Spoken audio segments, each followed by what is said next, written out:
Friends, நீ நான் காதல் என்ன ஆகுதுன்னு பார்க்கலாமா? இங்க வந்து நம்ம அபியும், அ நம்ப அனுவும் வந்து பேசினே இருக்கிற டைம்ல வந்து அனு கிட்ட வந்து நம்ம அபி வந்து சொல்லும், "அக்கா எப்படி இருக்கு பாரேன், நம்ம எப்படி இந்த வீட்ல ஒண்ணா சேர்ந்து இருந்தோம். இப்ப நம்ம கல்யாணம் பண்ணின்னு போயிருக்கிற வீடுமே ஒண்ணாவே இருக்கிறோம். அக்கா எனக்கு நெனச்சு பார்க்கும்போதே ரொம்ப சந்தோஷமா அக்கா இருக்குன்னும்போது" அதுக்கு அனு வந்து சொல்லும், "ஆமா, இந்த மாதிரி யாருக்குமே குடுத்து வைக்காது. நம்மளுக்கு இருக்குன்னும்போது, அக்கா அந்த வீட்ல நெறைய சிஸ்டத்தெல்லாம் மாட்டணும்க்கா. ரொம்ப ரூல்ஸ் ரெகுலேஷன்லாம் பண்றாங்க. எனக்கு அது ரொம்ப கோவமா வருதுக்கான்னும்போது, அதுக்கு அனு வந்து சொல்லும், "சரி, நம்ம அம்மா வீட்ல தான் நம்ம எப்பவுமே செல்லமா இருக்க முடியும். நம்ம கல்யாணம் பண்ணின்னு போயிருக்கிற வீட்ல நம்ம மாத்த முடியாது. கொஞ்சம் கொஞ்சமா நம்ம அவங்களுக்கு தகுந்த மாரி மாறிக்கலாம்." "அக்கா என்னக்கா நீ அவங்களுக்கு சப்போர்ட் பண்ற?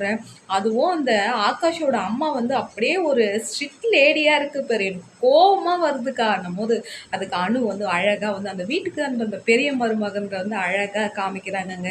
இல்ல அவங்க வீட்டுக்கு பெரியவங்க.